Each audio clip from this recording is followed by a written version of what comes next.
Chapter 501, The Attitude of the System. Come on. Deep Waters, the deeply enthused middleman, beckoned Old Broken over as he did the same to Goofy and Sword Demon. The eagerness he was currently showing rivaled that of a professional matchmaker. This is Comrade Old Broken, he's the man I've been telling you about the whole way here. Deep Waters first introduced Broken Water Arrow to Goofy and Sword Demon. Hello. Broken Water Arrow shook Sword Demon's hand first before reaching for Goofy's. How do you do? Hello. Goofy's gaze shifted from the person's hand onto the latter's face and managed to catch a glimpse of Broken Water Arrow doing the same with his eyes. Goofy smiled before letting go. Now, it's these two's turn. Deep Water's voice suddenly rose an octave, which startled the three men present. This man is Sword Demon. Old Broken, if you've been playing games for a time before, there's no way you wouldn't know of his name. This is the widely acknowledged #1 MMO expert, and he happens to be a good friend of mine for many years. Deep Waters proudly introduced his friend. Sword Demon was quick to show his modesty by saying that it was all in the past. This one here is 1,000 miles drunk. What do you think, Old Broken? Know who that is?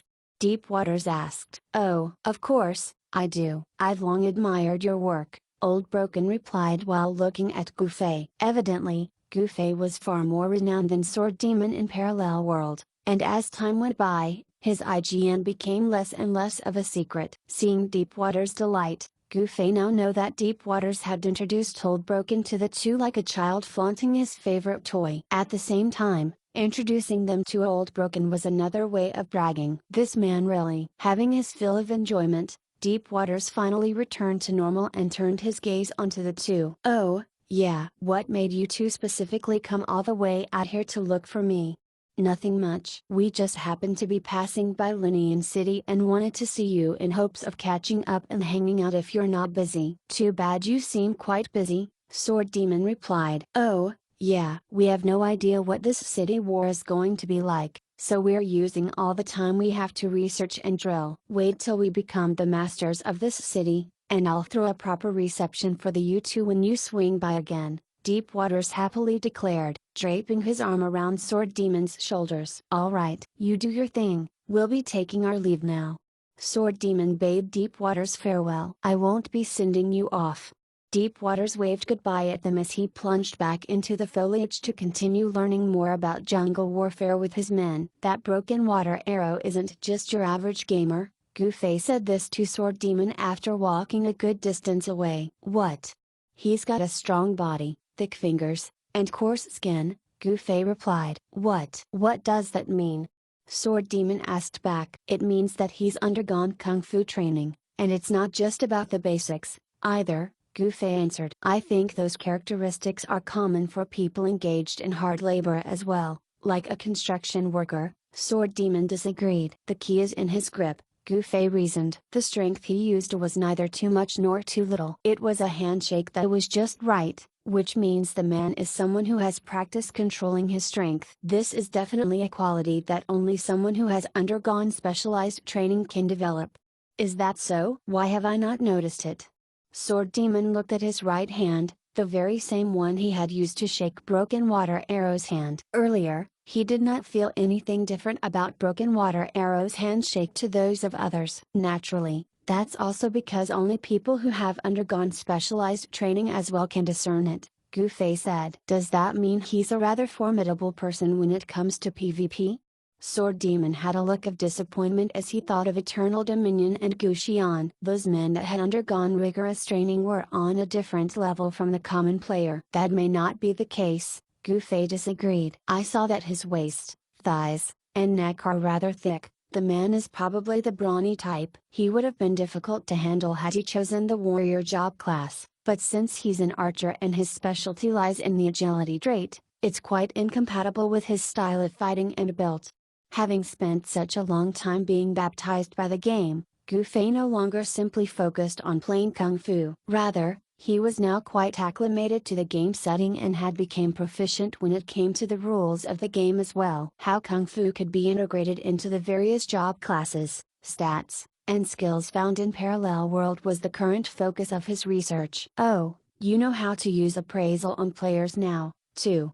Sword Demon was astonished. Oh, No, I didn't use that, Gufei said. Then, how did you know he's an archer?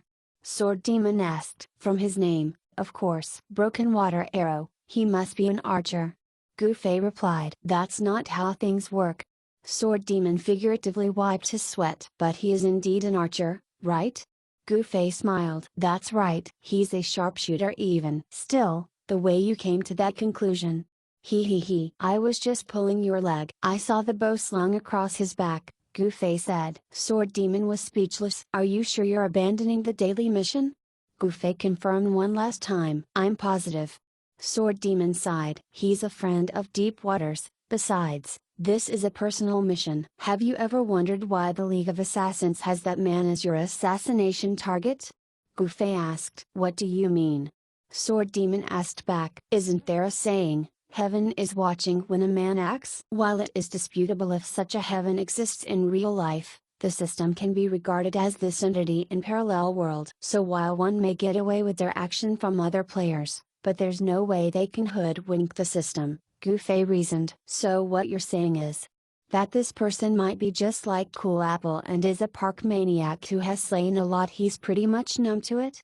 Suppose Sword Demon. I don't profess knowing what exactly that man did, but I feel that the quests or missions that the system put forth are not simply a random target on the streets for you to kill. Walking was something the system condoned sparingly, it simply would not manipulate and actively encourage such activities from behind the scenes, especially once we consider the heavy penalties the game imposes on hackers, Gufei said. You're getting better at understanding this game's design and rules, Sword Demon commended. Sometimes, Gufei's noobish actions really made the experts feel nauseated. No, I just bore witness to the pain many players experienced after being hacked, Gufei said. Sword Demon was silent for quite some time before he said, what you said makes sense. Take competitive quests for example. This sort of park that the system orchestrated will have lowered penalties for dying. We can have a clear idea of the attitude that the system has adopted toward park, and the understanding they have toward this sort of activities. Besides, the penalty of losing a whole level upon death is truly hefty, and this was an implementation they must configure into the game. Parallel World is unlike the other games, where new servers can be added every month or a week, and the players can create a new account and start from scratch with the other players. In Parallel World, everybody is placed in the same server that encompasses the entire parallel world. New players will always be behind the older players by the amount of game time they put in. I think this sort of heavy-handed death penalty is done to suppress the older players and ensure that the gap between the new players and them won't get out of hand. It is most likely that the reason players face increasing difficulty in leveling stems from the same intent, too. Plus, I dare say that this game has an eventual level cap and won't allow players to keep leveling indefinitely.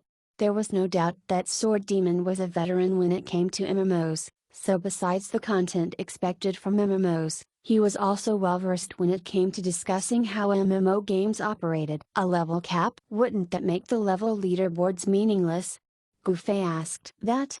Sword Demon laughed. That's nothing but something that this game has during this period of development to motivate players in spending more time online. Once the majority of the players reach the cap and the current leaderboards lose their purpose, other leaderboards will surely spring up to once more motivate players in competing with one another. Don't worry about it. Sword Demon gave this answer. Gufei sighed as he looked at Sword Demon. It was apparent how much the man understood the operation of MMOs and how cognizant he was of the many ways the gaming company used to entice players. Yet in spite of all this, he continued to indulge in it as much as he did to the point he could not even quit it. Was he not the epitome of what it meant to love something to death? Okay, we've digressed enough. Back on the topic, just what do you intend to do with your mission with Broken Water Arrow? Gufei asked. Sword Demon thought about it before looking at Gufei. Speak truthfully, are you encouraging me to such a degree because you've discovered a potentially strong opponent and wish to fight him? What nonsense. Am I really that sort of person? Gufei severely castigated with indignance. Sword Demon held his gaze on Gufei before finally spitting out, it's hard to say. It is as what you've said, I obviously have to lend a hand if you can't handle the man. Gufei said. Let's go look up his background first. We'll act if there's really something fishy. Sword Demon finally decided. Are we off to find Brother Assist? Gufei shuddered slightly. A new mission that no one had experienced. Brother Assist was sure to completely devote himself to track, interview, and report everything he learned if they approached him. It was not an issue of bringing that man to fight, but it was a form of torture to bring him along for a quest. This was because Brother Assist had too many queries, and his thirst to learn and know things was a little overwhelming. A single quest would be butchered by the man's need to research every aspect of it. In a game where it would not be slow to grind levels through questing, this was most likely the reason Brother Assist had not broken through the ranks on the leaderboard despite possibly possessing the most knowledge about the game and spending copious time being online. It might be a little difficult for Brother Assist to find much about a player just from the name. Sword Demon rejected. You have a point. It would be a lot simpler if this person belonged to the 10 Great Adepts. Gufei agreed with his assessment. Unfortunately, he isn't. Added Sword Demon. That's true. Gufei nodded. If Broken Water Arrow were an archer among the 10 Great Adepts, there was no way that the fellow adept Royal God Call would not recognize his name, for he would surely strongly request Sword Demon to kill off the man just to remove a potential competitor. Where shall we look for information, then? Gufei looked at the MMO veteran for guidance. Of course, we'll begin with someone who knows the man in question, Sword Demon replied. Let's go find Coco. Who's that? Gufei asked. Deepwater's wifey, of course. Have you forgotten? Sword Demon questioned in return. Have I met her before? Gufei merely wondered about this. Sword Demon thought about it, and he too could not remember if he had introduced Gufei to the lady directly. Author's note: okay, I'll admit. I myself can't remember if they have met. Translator's note: they have heard of each other's name and seen each other, but they haven't been formally introduced to each other. What's the difference between asking her about Broken Water Arrow and directly asking Deepwaters about him? Gufei asked. The difference is that they are two different people. Sword Demon answered. Would she keep anything from Deepwaters? Gufei asked. That depends on what it is, and this should not be something she'll tell him, Sword Demon replied. Chapter 502, A Bold Plan. You're very confident. Although Sword Demon was trying to be modest before Gufei, the tone and attitude he had adopted went beyond mere confidence. It was a firm belief. This led Gufei into thinking that the friendship between Sword Demon and this Coco lady was not just superficial, his relationship with her was more than just a girlfriend of a good friend. Sure enough, Sword Demon nodded his head. Of course. We've been friends for years. What are we waiting for, then? Let's go. Gufei urged. Aren't you about to log out? Sword Demon wondered. Don't mention such discouraging things at such a critical time. I won't dial logging off a little later. A day before, this was the very same things Felt Dancer had said to scold Gufei. Apparently, things like principles were not something rigid and could bend at the person's whims. Sword Demon quickly contacted Coco and led Gufei to the place. The direction they were heading to was opposite of where Deepwaters was. The two soon found themselves on the road going to Linian City. The two of them aren't together. Gufei commented. Of course, not. We would have encountered her earlier if they were in the same place. Sword Demon had a simple reply to this. Once more, Gufei sniffed out that confidence that came from a good understanding of the lady. Over in Linian City, down an inconspicuous street, the two men stared at a certain door number. Sword Demon checked it against his chat log and nodded. This is the place. They went forward and knocked. The player that came to greet them wore a genial smile commonly seen among people working in the service industry. How may I help the two of you? I'm looking for Coco, Sword Demon answered. Oh. That person acknowledged and then let the two men in. The room they entered was well lighted, but it was presently in a mess. All types of fabric were strewn across the floor, and plenty of players even got buried by these textiles. With sets of needles on the tabletops before them, Sword Demon walked straight to a lady arguing with another player while holding an upper garment before her. This piece here is too shoddy. Won't it fall apart since you just haphazardly stitched this part here twice? Why would that be the case?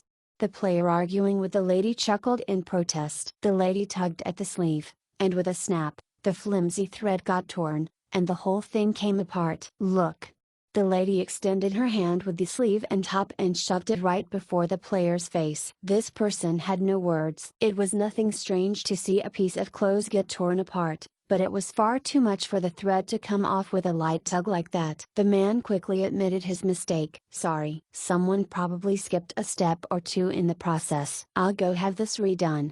With that, the player took the clothes and hurried over to another table, yelling and berating the person even as he snuck glances at the lady. He was evidently attempting to assuage the customer's dissatisfaction with this open display. Big Sis Coco, another 10 sets are ready. Someone announced. All right, I'll get my men to pick them up once they are packed. The lady acknowledged this. She turned around and her gaze fell on the newcomers Goofy and Sword Demon. Waving at Sword Demon, she greeted, "You're here." "Yeah." Sword Demon answered. It was a simple exchange, but Goofy could hear an unusual undertone in the words. It confirmed his assumption that Sword Demon's friendship with Deepwater's other half was deep. The two greeted each other in a very casual manner, neither passionate nor courteous. It was just how good friends would greet each other. Once she had exchanged greetings with Sword Demon, Coco turned to address Goofy through pursed lips. "The Slayer drunk is here, too. Hee hee." Goofy laughed dryly. He was nationally aware of the different monikers people called him in Parallel World, and while he did not mind them in the least, very few people would dare address him so directly in this fashion. "And this is?" Sword Demon looked around the room that they were in. "Making clothes." Coco casually grabbed a set from a nearby table and tossed it to Sword Demon to have a look. Sword Demon unfurled it. He and Goofy immediately understood what it was at a glance. Camouflage outfit. It was similar to what Deepwaters and his men were wearing. If they intended to have the whole guild wear this kind of outfit, he would probably need a few hundred sets. That would require quite a substantial amount of work. In this fully immersive VRMO, tailoring was not done simply by shouting in the sky, so. And then a set of clothes would suddenly appear in their dimension pockets. Players must do actual work and sew the clothes for real. Of course, just like with archers and their aim, the system would greatly aid them in the process. After all, needlework was not a skill everyone knew. "Have you seen Deepwaters?" Coco took the outfit from Sword Demon. "Yup," replied Sword Demon. "Then, you should have a clue on what I'm doing here," Coco said. "Yeah." Sword Demon swept his eyes across the place again. "Is this your guild or?" "Of course, not. It's a workshop reserved specifically for tailoring called Remarkable Flair." "Didn't you see the logo on the signboard at the entrance?"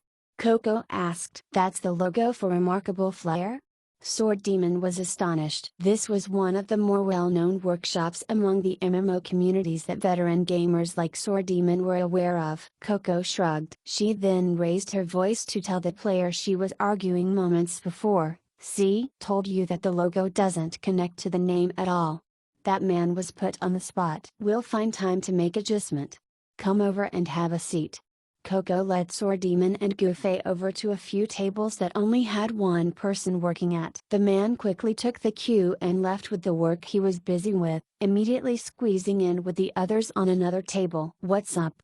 Coco asked Sword Demon. He did not mince words and promptly told her all that he knew. This included their suspicion about the players the system picked out as an assassination target. Goofy was astonished once more. He finally realized that Sword Demon was closer to Coco than to Deepwaters. At least, with Deepwaters, Sword Demon had a modicum of reluctance to beseech for aid. As for this lady, he did not have that kind of reservation or qualms, which evidently showed the level of trust between them. Seeing that there was no need for him to interject, Goofy decided to listen to the two's conversation quietly. "To sum it up, what you're saying is that you suspect something wrong about Broken Water Arrow." Coco tapped the table with her finger. "At the very least, the player whom the system had previously targeted through the daily mission had over 1,600 PKs, Sword Demon said. "It's just a game." "That's not really a problem, is it?"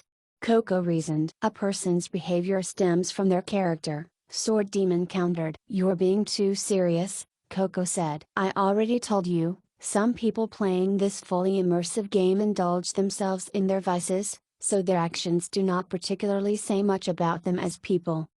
Still, in this world, that man isn't a good guy," Sword Demon remarked. "I second this."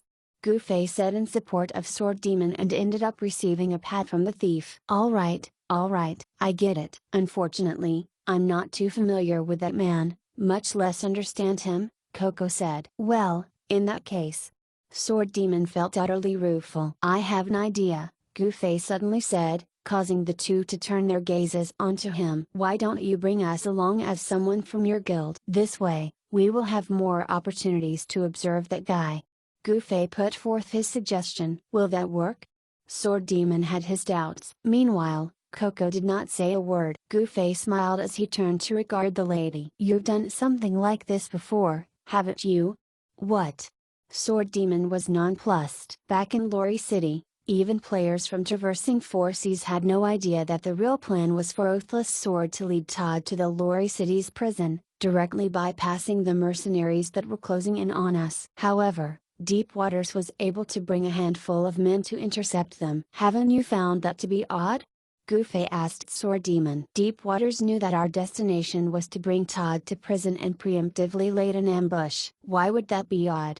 Sword Demon mused. No, there would surely be more men if they preemptively ambushed Oathless Sword. Could Deep Waters not know how many troops we had? Nevertheless, while everyone was entangled in their respective skirmishes, Deep Waters and his men's attention was never once diverted. There's only one way to explain why they were bold enough to wait for their prey to turn up of their accord with just that handful of men. Deep Waters and his men were aware of our plan, Gu-Fei said. Your analysis makes a lot of sense. Sword Demon could not help but admit this fact. How was our plan leaked, then? Naturally, that's because someone nearby discovered it, unless, of course, young Master Han deviously leaked his plan on purpose for Deep Waters to run over happily, only to be sent back all crestfallen after being slain, Gu-Fei added. I don't think that's the case.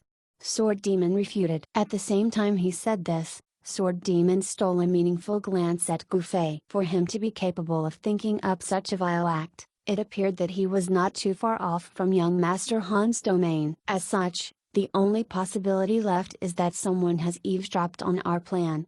Gu-Fei looked pointedly at Coco. How do you know it's me?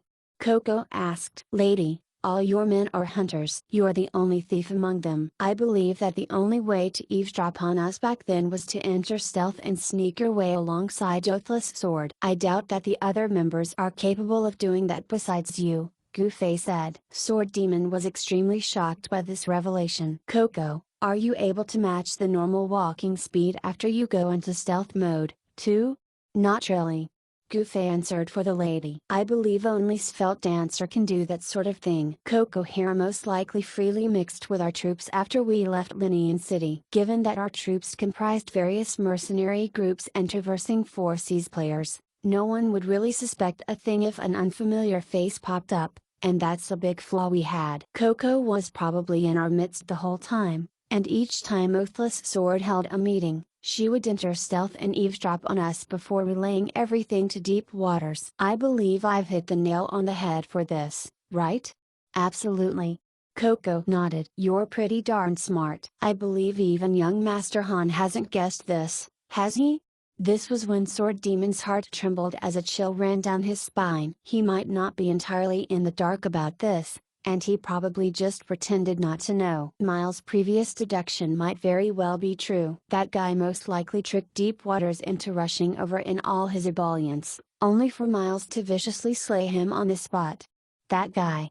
Coco suddenly recalled the words young Master Han had said to taunt Deep Waters. That man had a smug look about him, which seemed to say no matter how powerful Sun Wukong is, there's no way he'll be able to escape Buddha's palm.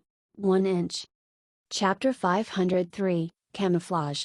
Nobody really had any words to say about young Master Han. That man's devious tendency was truly a work of wonder. Gu-Fei had only audaciously made such a wild claim, yet it actually became a prophecy fulfilled. The more they thought about it, the more possible it became, yet no one wanted to confirm this with young Master Han. This matter had already been resolved many days ago. They would only incur the man's derision if everyone showed realization now. Let's not talk about the past anymore, Sword Demon said bitterly. Gu-Fei nodded. Especially not to Deep Waters. Coco added. Gufei and Sword Demon nodded. They recalled Deep Waters mentioning young Master Han through gritted teeth. They had no idea how the bad blood between the two had reached such a degree, but mentioning this matter to the man would be like adding fuel to the fire and would most likely cause him to erupt. Do you think my method will work? Gufei was the first to bring the topic back on track. Do you think you'll discover anything by secretly watching him like this? Coco asked. It will more or less help a little, right, Sword Demon? Gufei nudged him. I guess? Sword Demon answered hesitantly. He just realized that he had unknowingly been supporting Gufei's idea, which was really a word trap by itself. Gufei was pretty sly and cunning himself. If that's the case, I'll help you two out a bit. I, too, don't wish to have someone with a questionable character in my guild, Coco said. There are a few hundred men in a guild, how can you guarantee that everyone has an upright character? Gufei chuckled. This was obviously something impossible. The human heart was unfathomable. It would forever be one of the most difficult things in the world to see through. This is but a game, so everything is really simple. Killing people at random, stealing monsters or equipment at their fancy. All are signs of poor character. At the very least, we don't have anyone in our guild that does those things, Coco replied. Is that so? If that's the case, we'll help you examine your friend Broken Water Arrow to find out if he is the sort that kills people at random or steals monsters or equipment at the drop of a hat. Okay, come and change into these. Coco casually pointed over to the pile of outfits at the side. About 10 sets of camouflage outfits were made not too long ago. To think we'll get a chance to try this on as well. Gufei chuckled at Sword Demon. However, he soon felt self-conscious wearing the outfit. As the outfits were hand-sewn by players, they did not follow any of the game's tailoring patterns. Moreover, since they did not have any stats or traits, the players would have to wear them on top of their equipment. The outfit just comprised a coat and a pair of pants, but putting it on was a bit difficult. This was because his current attire was a mage robe. Its hem reached his feet as it was designed to resemble a full-length windbreaker. There was simply no way the outfit could hide all of it in. Gufei was at a loss and blankly stared at Coco. The lady could not hold in her laughter when she saw him in his embarrassing state. Wait a moment. We did make an outfit especially set for mages. With that, she looked past her shoulder and instructed the players hard at work. Get me an outfit more in the style of a mage robe. An immediate order. That was when he realized that she had been making a fool out of him a little. Still, at least the solution to her prank did not require brainstorming on his part. Gufei, thus, sighed in relief. Tailoring in the game did not take as much time as it would in real life, so that rush order of the camouflage robe was quickly completed. Gufei took and donned it accordingly. And as he and Sword Demon stood side by side, they looked just like a pair of soldiers. The two men sized each other up and felt somewhat uneasy at what they saw. Add this for the final touches. Coco pulled out a box from her dimensional pocket and opened it. Gufei came forward and had a look at what was inside. Within the box was a viscous mixture of dark green in color. Smear your faces with this. Coco beamed at the two men. The two exchanged glances. In a harmonious guild like ours, an unfamiliar face is easily identified. Fortunately, we happen to have this special camo face paint, which makes it hard for even acquaintances to recognize each other. You two can't neglect applying this on, Coco said. Gufei and Sword Demon thought back, and sure enough, Deep Waters and all his guildmates had this paint on. The fact they had trouble identifying Deep Waters from the others only served to prove Coco's point about the wondrous effect of this green face paint before them. Helpless, the two could only grab a handful of the green paint and smeared their faces with it accordingly. Gufei asked as he applied it, "How did you make this?" "I don't really know the details, but it is also something that I specially ordered externally. I just realized that there are many talented players out there. As long as you can think of it, there's bound to be someone out there with the necessary skill set to make it." Tons of materials for all sorts of things can be found in Parallel World. Many large workshops in this game already have their eye on this avenue of business, and they are currently busy recruiting players with such eclectic talents. This game has truly become a world of its own, Coco said. Oh. Gufei and Sword Demon concurred as they continued to apply the camo face paint on their faces randomly. When they were done, they looked at each other and asked at the same time, "What do you think?" "Here, let me take a look." Coco beckoned the two men over. She examined the two all over and finally commented, "I'm not gonna lie. Broken Water Arrow is bound to be suspicious of you two the moment you appear before him." "Why?" The two were surprised. "Does either of you feel that there's something different between how you two painted your faces and how Deepwater's men did theirs?" asked Coco. The two tried their best to recall. "There seemed to be a little more fanciful," replied Goofy. "I don't think there's a need to be so complex. A simple one will do," Sword Demon added. "Yes, that's right. Just a little bit for show," Goofy agreed. "All the members of our guild have painted their faces according to Broken Water Arrow's requirements. With you guys applying a little here and there just for show, won't you two be bound to be exposed?" Coco asked. "Requirements? What requirements?" The two were confused. "Do you two think it's fine to smear a few streaks of this stuff on your faces and then call it quits? Do you think we're filming a movie here or something?" "I don't know the reasoning myself, but all I know is that Broken Water Arrow has a specific pattern for it, and at the very least, it isn't as simple as smearing a bit of this paint across your faces. You got to do up your entire face," Coco explained. "How do we do this specific pattern?" they asked. "Wipe your faces clean." "I'll do it," ordered Coco. The two proceeded to get a piece of cloth each and wipe their faces clean of the paint. They saw Coco take out several boxes from her dimensional pocket. Opening them all up, they saw face paint of different colors. It was evident that this pattern did not simply use a single color. "Hey!" Goofy was discontented. Apparently, there was clearly a technique for disguising their faces, which was not common knowledge to everyone. Yet this lady had not said a word about it and just picked out a single box for the two to do their faces wrongly. Now that she had taken out all the necessary tools for the correct method, it became clear that she had toyed with them again. "Hey, what hey? You guys messed with our guild so badly last time, can't I avenge my comrades a little?" "This is still considered rather tamed in terms of revenge. Come take a seat here." Coco pointed to the bench before her. Goofy had no choice but to sit where she had indicated. Coco then began to paint his face. The man subconsciously ducked his head back. "How about you tell me how to do it and I'll put it on by myself." Goofy felt a little awkward at having this lady use her hands to apply the paint on his face. Aren't you rather old-fashioned?" "Forget it. Who knows how long it'll take for me to teach you two how to do it." "Don't make things more awkward than it is and just let me do it." "And stop fidgeting!" Coco exclaimed. "Didn't you learn this from Broken Water Arrow, too?" Goofy was dissatisfied with her excuse. "Women are naturally far more talented than men in this sort of thing." "Do you wear makeup regularly like we do?" she asked. Goofy was momentarily stumped by this. With that, Coco continued spreading the paint on his face. Even though he wanted to avoid it, he could only give in once he heard her sternly say, "Stop fidgeting. I'll have to redo the whole thing if you mess it up."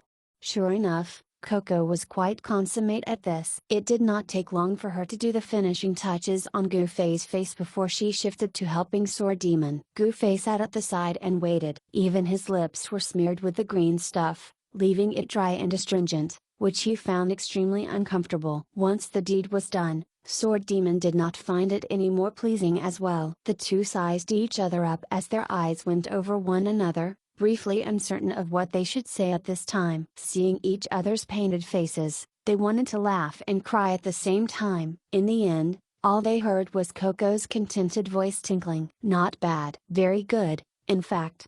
All right, sit still for a bit. You two will be done once you help me carry all these outfits over to meet up with Deepwaters and the guys," Coco said. She then collected all the boxes of face paints on the table and left to continue her inspection of those players sewing the outfits. "Hey!"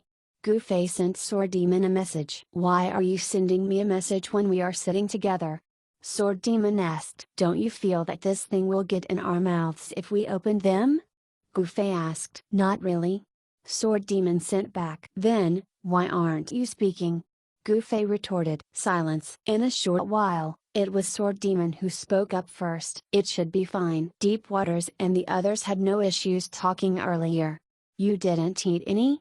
Goofy sent a message as a reply. "Nope," Sword Demon answered. He could not help marveling in his heart how this slayer of players, who had never once dilly-dallied or even hesitated during fights, would actually be so indecisive about such small things. "Let me try," Gufei opened his mouth to utter those 3 words and immediately sighed in relief. He did not eat or even tasted any of the paint. This woman.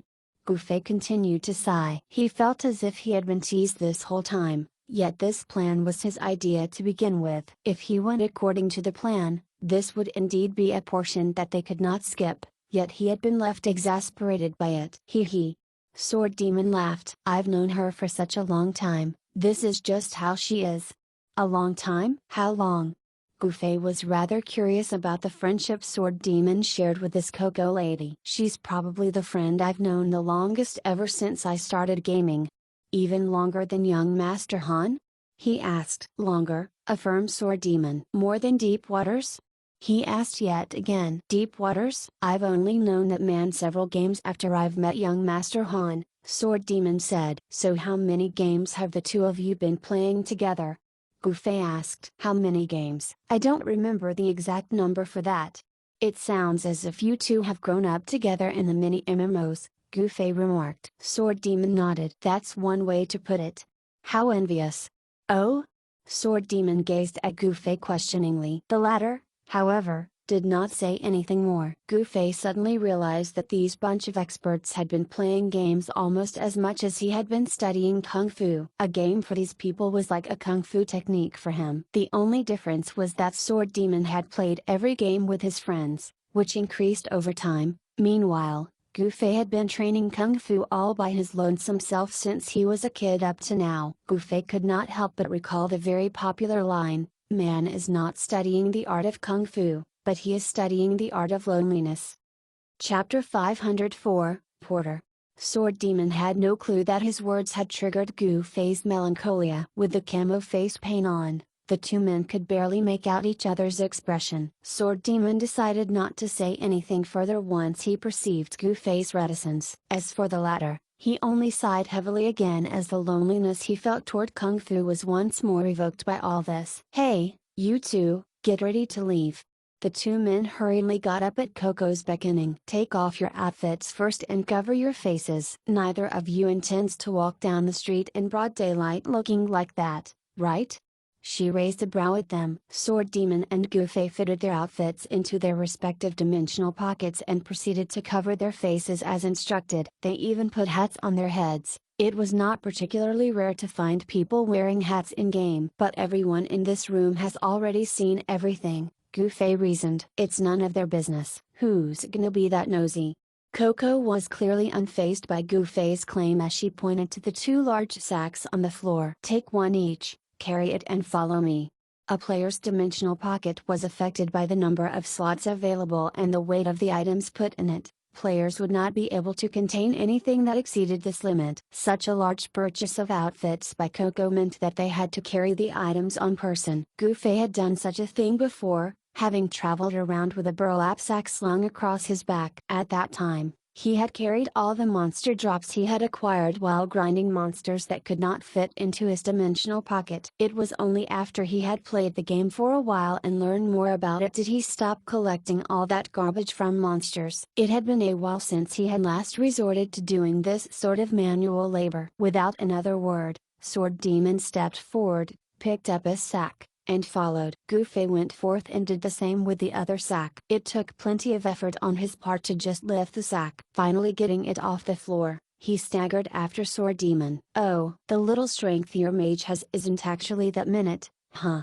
Coco mused. Gufei grinded his teeth as he shot Coco a glare. It seemed that this lady wanted him to make a fool of himself again, which just showed how deep-seated her resentment for him. However, continuing endlessly like this was not good either. Gufei pondered on this accordingly. If this woman attempts to prank me again, I'll find some way to get back at her. It was at this point that he suddenly felt his load lighten. He turned to look, only to see Coco lifting the other end of the sack to help him. I'll help you carry it for a bit, but you'll have to carry this on your own once we enter the jungle. Otherwise, others would think that I'm an idiot. That wouldn't help your plan in any way, shape, or form either.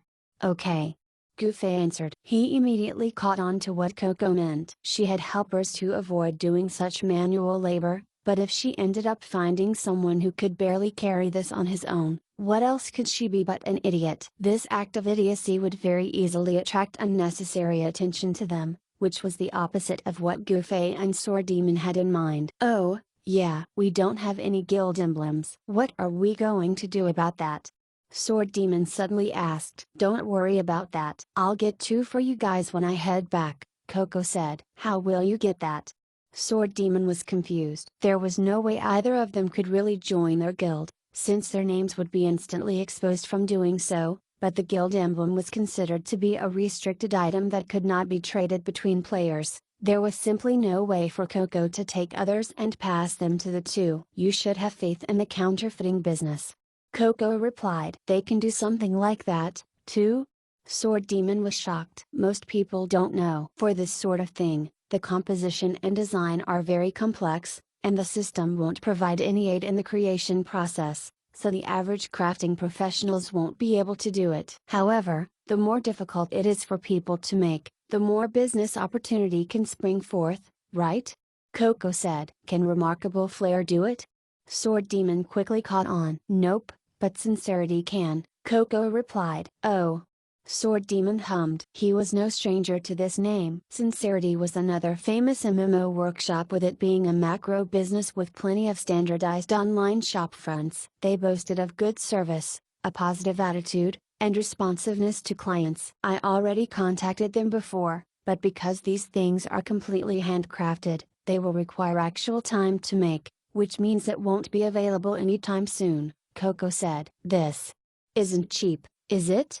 Sword Demon already carried a buttload of debts on his person. The tone of his voice involuntarily dropped to a third when money was brought up. Don't fret so much about that. Consider it as a guild expense, she assured. That's no good. Sword Demon showed a serious expression. You're not in charge of my guild. Coco chuckled. Sword Demon was speechless facing this rebuttal. Do you guys have any questions? You'd better ask me quickly, as we're about to reach our destination. Coco looked ahead and reckoned that this area was where they had cordoned on for their drills. They were about to enter it right now. I have one, Goofy said. Spit it out. Then, Coco said. What's the name of your guild? Goofy asked. Silence. Extremely disquieting silence. The man before her eyes had time and again foiled their guild's quest, yet he was unaware their guild's name. What sort of tragedy was this? No one has told me before.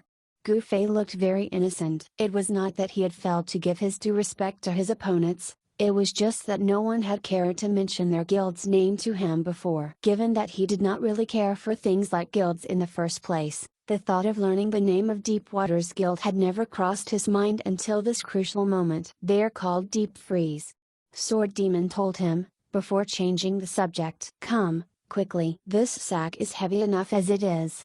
Not only is he unaware of their guild name, he even remembers Deepwater's name wrongly. Sword Demon thought this to himself, and decided it was best if Coco never found out about this. Deep Freeze. Don't forget it.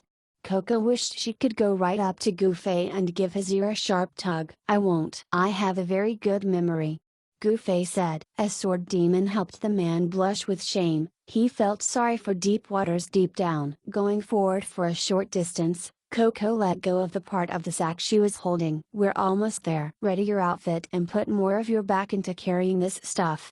It's really quite taxing. Do you have some equipment that adds to strength, Sword Demon? Lend me some for a bit.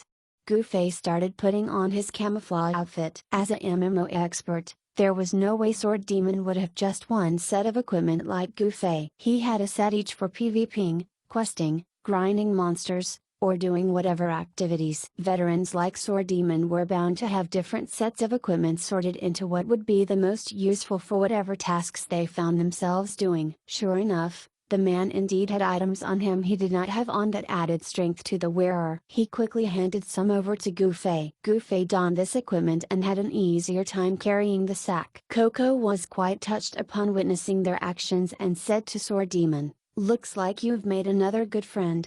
Sword Demon chuckled but did not say a word. While what she said was a little misconstrued, it was true that being able to lend and exchange equipment in a game, just like what they had done, meant that there was a deep sense of trust between them. Naturally, that would mean that they were rather good friends to achieve such a level of trust. For any normal human being, Even if the recipient was not a black-hearted person, it was extremely difficult to believe what they had just done. It was not easy to gain another person's trust, thus, the fact that Sword Demon and Goofy could have such a level in each other signified that, at least in the field of games, they were friends who trusted each other. They carried on with their journey and soon entered the area the members of Deep Freeze were training. From time to time, a head would poke out from the foliage looking all sneaky but would lose their wariness the moment they saw that it was just Coco bringing along some men carrying things over. Goofy sighed in relief at this as he wondered how he could bear carrying such a heavy load without the equipment that added stat points to his strength. This would obviously draw attention, and that meant scrutiny,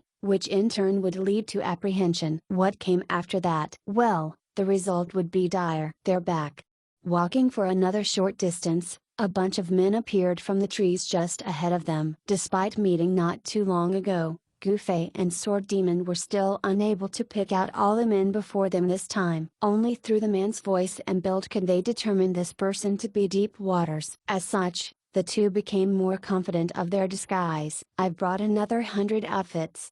Coco gestured for Sword Demon and Goofy to set the sacks on the ground. Placing the sacks on the ground, the two men quietly stood at the side, as if it were none of their business. Everybody's eyes were focused on the two sacks on the ground, so none minded either of the two. "The situation is looking good."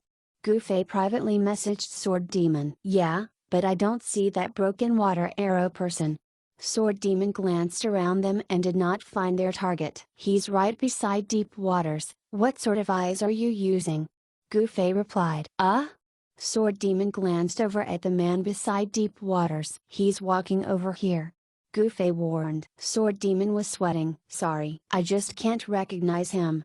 "Of course, you won't be able to tell from how his face looks. Take note of his build, instead," Goofy said. "I don't have the eyes of a professional like you," Sword Demon said helplessly. Indeed, the man that had come forward with Deep Waters was Broken Water Arrow. He was now burying his head in the two sacks. "The fourth set of outfits are here, those without them, come forward and get yours," Deep Waters announced on the guild channel. It was as if there were a beast migration happening in the jungle that instant, as the entire place suddenly came alive. Birds were spooked into flying off as human heads popped out from the surroundings. These people that had newly poked their heads all had faces smeared with camo face paint, yet none of them had the outfit to go with it, making them look extremely uncoordinated. These men all rushed forward and snatched these outfits in a disorderly fashion. It was evident that Deep Waters had not organized his men in any arrangement to pick at their respective clothes, so everyone sought to be the first one to obtain their outfit,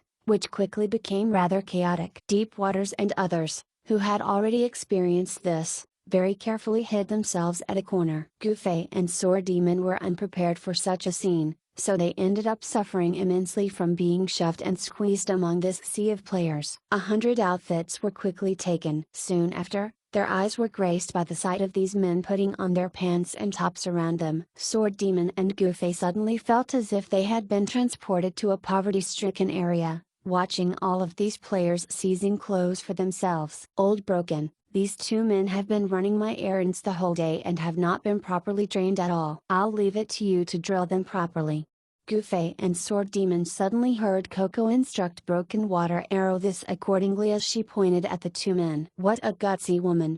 Goofy was astonished and instantly thought that they had been betrayed by Coco. Her order would directly send the two men right up to Broken Water Arrow. They would be instantly exposed if he were to add them as friends. While a player's IGN was not shown above his or her forehead, the moment players were added to the friends list meant there was no way they could hide their true identities. "Don't worry, I'll train them properly." "The strength of a guild depends on the effort of each member," Broken Water Arrow expressed. "Thank you for your hard work," Coco said as she waved goodbye to the two men. "Both of you had better work hard in your training."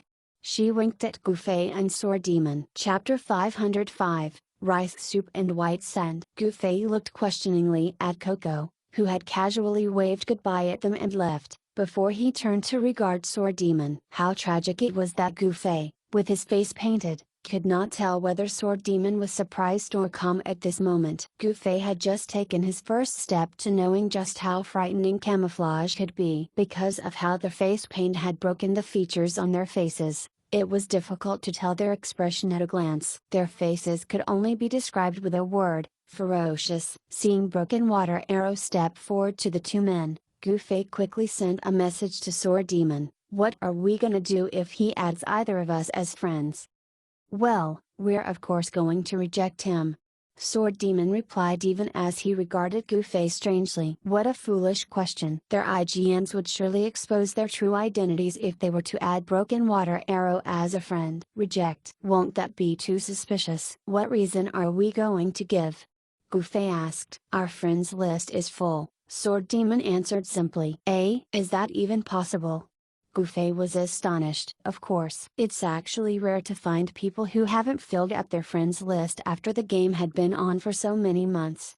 Sword Demon said. Gufei was feeling a bout of inferiority come over him, for he was not even aware that the number of friends he could add on the list had a limit. Broken Water Arrow was now standing before them. In fact, in just a short time, these three men had met twice. However, right now, on the surface, this was their first meeting. Broken Water Arrow. He gave a crisp introduction of himself. He actually did not need to introduce himself, as there was no way any member from Deep Freeze would not know him, yet he still did so anyway. Treating it as a sort of icebreaker, Gufei and Sword Demon took the cue to introduce themselves to him. When he had first come up with this plan, Gufei had already thought of an alias for himself: Drunk Flight 1. It was an amalgamation of his real name and his IGN. But the moment he was about to tell this to Broken Water Arrow, he felt Sword Demon, who was standing beside him, lightly touch his arm. This caused Gufei to stop himself just as a message quickly came from Sword Demon. Your name is Rice Soup. What sort of lousy name is that? Gufei questioned, even as he heard Sword Demon introduce himself. White Sand. Rice Soup. Gufei did not dare to mess things up, so he had no choice but to go along with Sword Demon's introduction. Coco gave us these names.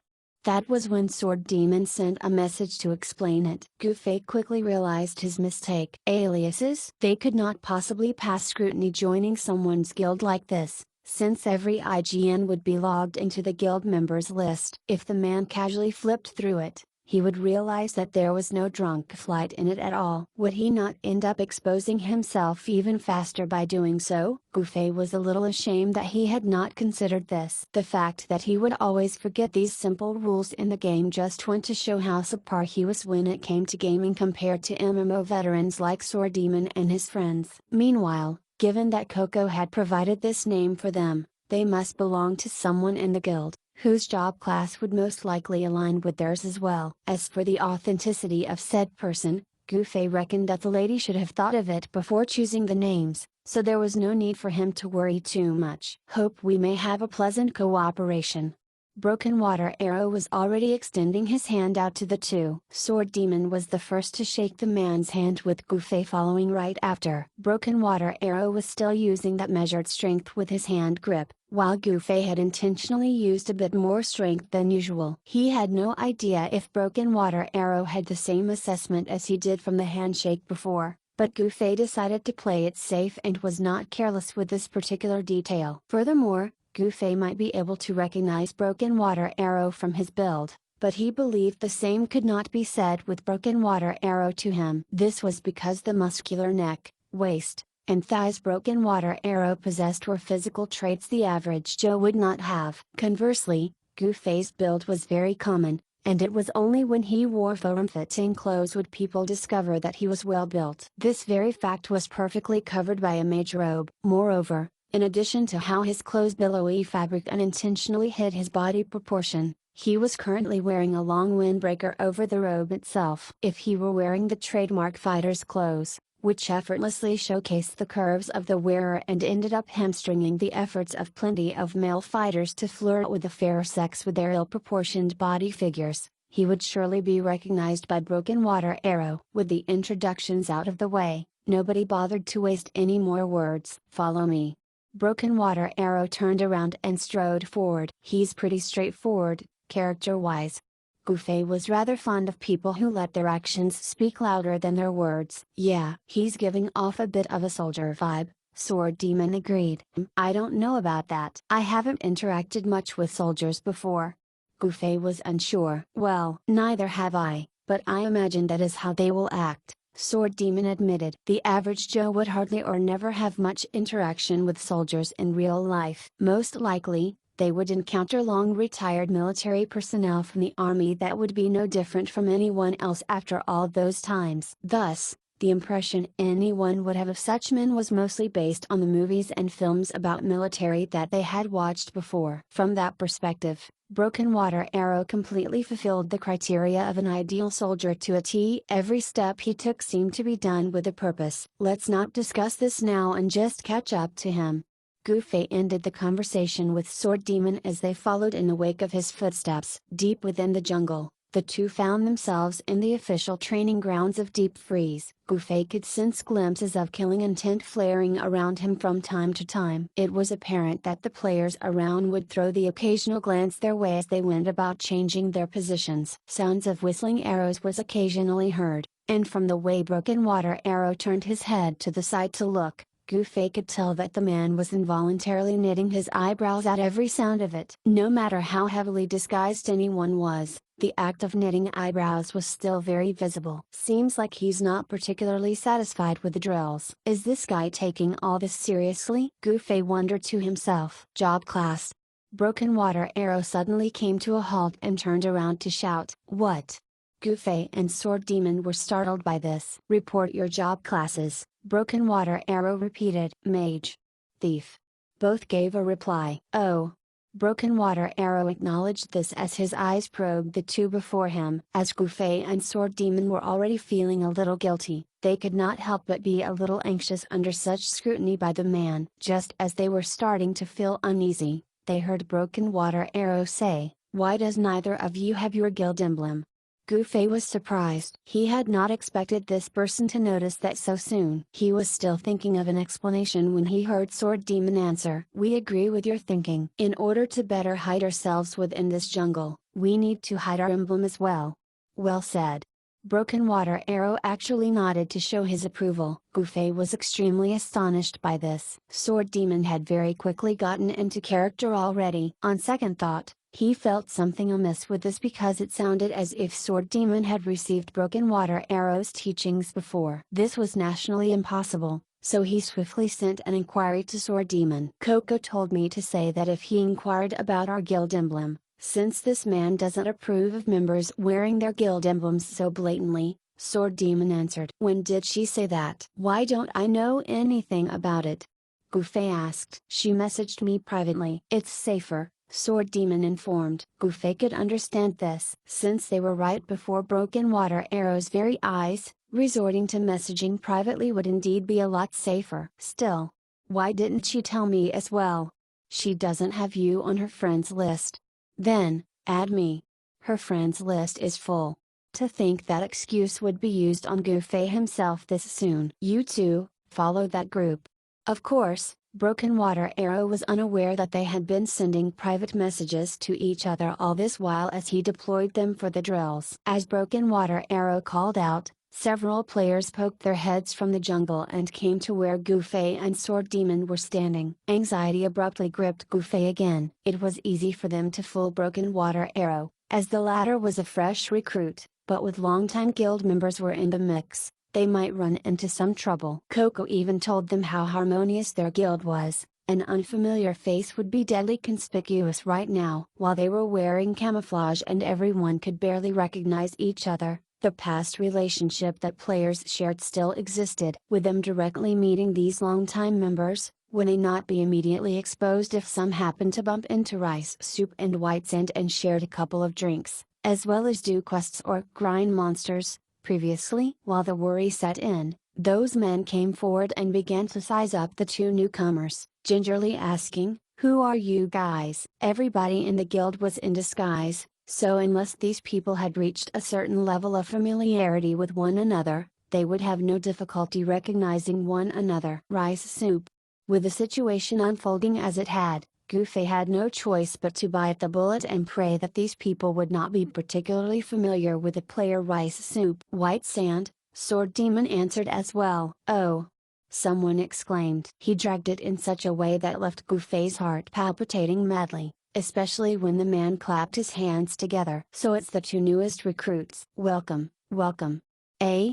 Goofy realized that the player he was impersonating was not someone whom these other members would recognize. This meant that he had plenty of room to work with. In a bout of elation, he saw Sword Demon similarly look as if a burden had lifted off his shoulders as Goofy read the message he received, so she actually made the necessary preparations for everything. Can't believe she hasn't said a word about this. She nearly gave me a heart attack. Be content that at least she told you anything, Goofy replied. Thinking back, at least Sword Demon was able to get the names of their false identities and to know how to explain their lack of guild emblems. Had the two of them went their separate ways, he would have been dead in the water upon arrival. Onesie here is the team leader for Group 1. You guys will be learning from him first. Broken Water arrow pointed to the man he was calling Onesie. This player happened to be the same man who had clapped his hands together. How do you do? Goofy and Sword Demon acted the part of sincere and humble newcomers. Onesie here is ranked 21st on the Archers leaderboard. A player beside Onesie boasted. How amazing! Goofy and Sword Demon praised. Besides the guild leader, Onesie is the most impressive trapper in our guild. Another player helped to promote his friend. How spectacular! Goofy and Sword Demon continued to commend. Ha ha ha ha. Frogs in a well. You guys are just a bunch of little rascals that know not of the world. Suddenly, a discordant voice came from within the jungle. Goofy, a man who had specialized training in determining position through sound, already turned in the direction of the voice while everyone was still looking around, yelling out, "Who's there?" Another group of players appeared from behind a certain tree copse, looking just like everyone else. Huh, and here I was wondering who it is. Turns out it's just one of the 7 bottlenecks, that's so and so. Someone beside Onesie ambiguously said. They all stared at this new group that had appeared. Sword Demon and Goofy looked at each other for a moment. Goofy then sent a message over to Sword Demon. Didn't she say that her guild is harmonious? We ain't got a choice. As long as there are people, there's bound to be a Jiang Utu, Sword Demon answered. Let's watch. Yes, let's. Chapter 506, A Duel No One Can See. The faces of these players from Deep Freeze were painted to the point it was impossible to tell their age apart. Still, it was apparent that the group which had just appeared from within the jungle looked to be a little bigger and taller than the group of players Goofy and Sword Demon had joined. Given the fact that the other group had just called their group as a bunch of little rascals, Goofy was almost certain that they had ended up joining the younger crowd. Meanwhile, the group of adults evidently had quite the background. One of the youngsters actually mentioned about one of the other group's members being one of the 7 bottlenecks. Although Onesie mocked the group, it was directed at their temperament and not their actual capabilities. Just from the experience points they had earned alone, there was no doubt that they were only second to the 10 great adepts. It was simply impossible to break into their ranks without possessing some top-grade equipment or powerful skill. After all, the difference in experience was not something that affected their prowess as everybody was at the same level. Brother Assist, of the current 7 bottlenecks, what's the name of the archer? Sword Demon promptly asked this on the mercenary channel. Ginkgo T, a hunter from Linian City. What, did you guys bump into him? Brother Assist replied. Kill him. Royal God Call yelled. This man wished every archer above level 40 would all just die, leaving him the only one left. He's right in front of us. Sword Demon directly ignored Royal God Call and replied to Brother Assist's words as he and Goofy continued to watch the scene unfold before them. Goofy did a quick head count and realized that Ginkgo T's group of adults numbered up to 12, looking to be a complete party. Meanwhile, Onesie's group of youngsters only had 8 players, and this was including Sword Demon and him. Since it was unlikely for them to consider the 2 newcomers, who had barely spoken a word, as comrades, the group was really just composed of 6 players. The young had always been fearless. You little rascal, let me teach you a lesson for you to understand what it means to be a real trap master. Ginkgo T took a step forward from his party. Onesie scoffed as his nostrils flared. HMPH. Just you alone? Even though he was ranked 21st on the Archer leaderboard, the logic still applied. Everyone was at the same level, so their ranking did not represent their actual strength. He did not seem to be afraid of Ginko despite the latter being 10 positions ahead of him. These two men each took several steps opposite of each other. "There's no need to state the rules, right?" Ginko said. "Of course, not." Onesie replied. Gufei and Sword Demon were confused. "What are you looking at me for? Go ask your old buddy." Gufei sent this message to Sword Demon. Sword Demon sent a message over to Coco. "There seems to be two hunters challenging each other and mentions something about a rule that everyone knows." "What rules do you guys have?" "Within a set amount of time, in a predetermined space to spar, whoever gets trapped first will be the loser. If no one triggers a trap, then the loser shall be the player who has been struck by the greater number of arrows." Coco replied confidently. "That's really dangerous." Parallel World did not provide players with any place to spar and train, so any such attempts would be considered as picking, with the winner of the fight incurring park points as a result. That was why two friends might have quite a difficult time practicing their picking skills. After all, every attack had a range of damage applicable, and while someone like Gufei had the expertise to finally control this, the average player would have to depend on their luck. With them being unable to control the critical hits, fatal blows, or other such chance attacks, the potentiality for accidents to occur was fairly obvious. "No, they'll use equipment that deals the lowest damage possible," Coco replied. "But with all sorts of traits and stats that equipment has, weapons will simply not just affect the damage output alone. Different sets of equipment have different traits and bonuses, which provide different styles of attack. What's the point of training like this if they are unable to use the equipment that they commonly have equipped?" Sword Demon asked. "Training? What sort of practical joke are you pulling? Do those brats look like they are training? They spend all their time bickering about who's stronger or weaker that it's so annoying." "Which two are the culprits this time?" Coco asked. "Onesie and Ginko," Sword Demon answered. "Oh." Coco did not make any further comment after she heard this. Sword Demon proceeded to tell Gufei what he had learned from Coco. At the same time, someone stepped forward to shout and start the match between the two hunters. Either man tumbled away and was soon hidden in the thick underbrush. Meanwhile, the other players watching the match subconsciously stepped back and deftly gave the two a clearing to spar. The jungle was all quiet, besides the occasional sound coming from somewhere in the distance, which was out of their sight, and the intermittent rustling of leaves and cracking of branches. The sound was so soft, no one could tell if it was from someone moving or merely from a passing breeze. Although Gufei could sense their killing intent, he was unable to get a good grasp of either man's movements. Why would the two men sparring spare a glance at an onlooker like him? Gufei sighed. "What's the point of going through all this? Just directly slay each other and settle this already."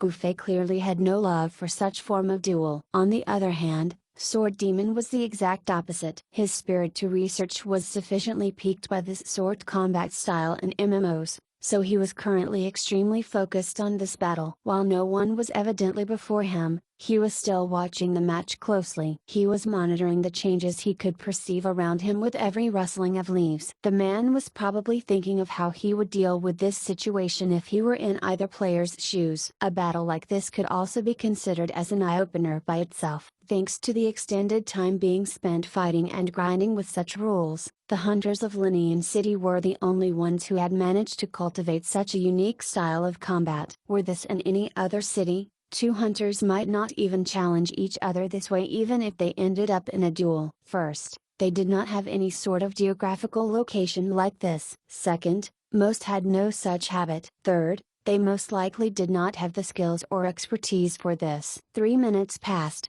yet the two men were nowhere to be found. Nobody had any idea what those two were doing in these few minutes. They had no clue whether the two had exchanged blows or either of them had gotten injured. All they saw was the jungle before them, the underbrush and foliage, and the circle of players that stood there like idiots. The whistle of an arrow finally sounded from within the circle. This was not an unexpected sound to the gathered crowd as everyone was already expecting it and was, in fact, waiting for something like that to happen for a while now. Finally, that was the thought they all shared when they heard the whistling of this arrow. As the arrow broke the silence, with how well trained his hearing was, Gufei's eyes easily darted over to the position where the sound originated. Similarly, with how familiar Sword Demon was to Gufei, He followed Gu-Fei's gaze, only for his vision to be obstructed by a tree. Sword Demon muttered a curse under his breath as he quickly changed his position over to where Gu-Fei was standing. This was just how the jungle terrain worked. The two men were no more than a few steps away from each other,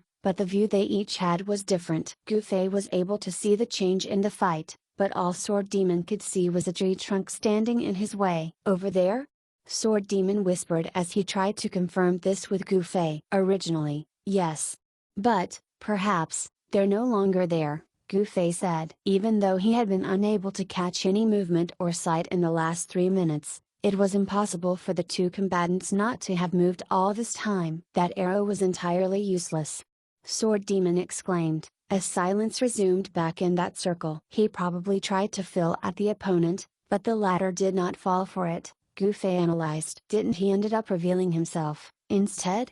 Sword Demon asked. It was a simple logic. The man who shone a torchlight in his search would be the first to reveal his location. I don't think that's the case here, Gu-Fei disagreed. Why not? Sword Demon asked. Because even I failed to find any trace of the man who have fired that shot. While Gu-Fei's statement sounded arrogant, it was actually an extremely reasonable explanation. Be it the duelists themselves or someone watching the fight like Gu-Fei, everyone heard the same sound. Thus, if someone far less restrained like the onlooker did not manage to locate the attacker, it was all the more unlikely for the opponent, who was in the midst of a showdown, to do so. This was because he was limited by his need to remain hidden. What would I do if it were me? Everyone could not help but wonder. Sword Demon pondered on this for a bit and posed the question to Gu-Fei involuntarily. Jump out to make the opponent reveal himself and then kill him right there, was Gu-Fei's reply. This was from someone who was far too indomitable to the point of being inhuman, able to easily disregard the enemy. Thus, Sword Demon could only turn a deaf ear to it. In a situation where both sides were evenly matched, carefully probing for the enemy and looking for any possible blind spot or flaw would perhaps be the best solution. This must be what those two combatants are doing right now, Sword Demon believed. Thus, another 2 minutes passed after that first arrow shot. During this time, 2 other arrows were fired off, yet the situation remained unchanged. No one watching could ascertain if person who had shot the 2 arrows was the same one either time. What's the time limit? Did they mention it? Gu-Fei asked Sword Demon. He recalled this duel beginning the moment someone said, "There's no need to state the rules." Is there no time limit for this? Why haven't they set a time limit? They didn't say anything about it. Maybe, those two clash so often this has become a convention now. Sword Demon made a guess. If there was a specific duration for this duel observed by all, Coco would already tell him about it. Gu-Fei swept his glance over to Broken Water Arrow even as he muttered to himself, how long is this fight going to take? Gu-Fei would take note of the man's actions from time to time, but Broken Water Arrow acted as plain, and unpretentious, as any other player in the crowd, showing nothing really worth noting about. As for Sword Demon, the man had already forgotten about this matter and was wholly absorbed in the fight before him. It was apparent that he was not a player who was passionate toward questing. Rather, Sword Demon was just using the quest to improve his mastery. Conversely, this sort of rare duel style served to push his battle experience further, which was why his interest in this far outstripped his concern over the daily mission. This was when the referee, who had previously announced the start of the duel, shouted, "Last 10 seconds. 10. 9. 8. The onlookers all started counting down, causing the atmosphere to liven up. Gu-Fei and Sword Demon were a little nonplussed by this. Was this how the duel was going to end? Would it turn out to be a draw? Were the two really too layman that they could not even make sense of what was happening? 6. 5. 4. 3. In the instant that the crowd shouted 3, a series of what sounded like gunfire was fired off in rapid succession. Originating from the center of the clearing, something unknown fired at will in every direction. What? Sword Demon exclaimed his surprise as something flew straight at them. Gu-Fei whipped his sword out to swat it off, but his hand drew empty, for his camo, which was draped over his robe's dimensional pocket, prevented him from accessing his weapons. Quick dodge. Gu-Fei could only exert actual effort in this emergency and shove Sword Demon down as they went diving to the ground. What was that?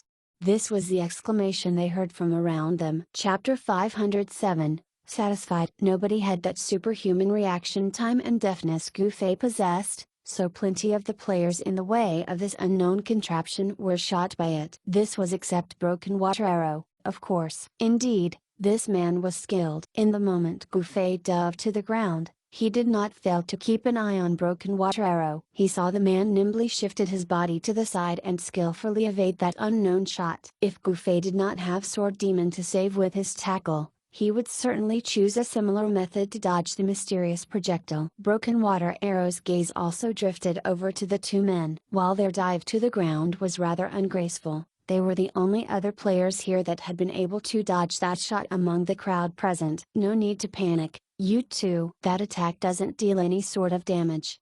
A man slowly got up from the brush. He was clearly addressing Gu Fei and Sword Demon. While the face paint on the man's face made it difficult to read his expression, everyone could hear the effortlessness from his tone, and they easily pictured the warm and kind smile that was probably on his face. Perhaps, it was a smile of smugness. Ginkgo T. There was a clear difference between his voice and Onesi's, so everyone easily identified him as the former. Meanwhile, the previous attack's damage was just as he had said. It was akin to a mosquito bite. The way the players, who had been struck by the blow, quickly recovered from their moment's alarm. They were currently eyeing Gu Fei and Sword Demon with disdain, who were both on the ground, for their overly exaggerated reaction. Broken Water Arrow was the only one who stared at them a little differently. "Onesie, get out already, will you?" Ginkgo T called out in the same casual tone. The countdown was disrupted by that sudden attack, but the 3 seconds left in the duel had clearly passed and the match had been decided. If nobody sprung any traps, it would then go down to the number of arrow hits to decide the victor. There was no suspense to this end. Since only 3 arrows were fired off throughout the battle, everyone saw that none of these shots managed to land on either target. Ginkgo T was certainly unharmed. That strange attack at the conclusion of the battle was clearly executed by Ginkgo T. If even the onlookers were unable to dodge that attack, it was even less likely that Onesie would be able to avoid it being so much closer to the source. Unsurprisingly, Onesie wordlessly stood up upon being called. It would no doubt be extremely satisfying to take in that look on his opponent now, but the face paint they wore regrettably made it difficult to see this. Ginkgo T was unable to enjoy this particular delight. He probably found it as somewhat anticlimactic for everything to end on such a silent note, so he simply flung this statement: "There's always a higher mountain out there. Learn how to be humble." Onesie continued to be silent. It was apparent that this loss had left him feeling rather dejected. Meanwhile, the people on his side looked as if they had all been slapped. Each of them buried their heads with a downcast look. "Wait a minute." Everyone, including Gu Fei, was astonished when Sword Demon suddenly spoke up. Ginkgo T turned to face Sword Demon. The part where his mouth was supposed to be strained, probably, to smile. Unfortunately, it only looked as if he were having a stroke. The hunter politely said, "I hope this brother here didn't get hurt by that." "Apologies if it did." "What skill did you just use?"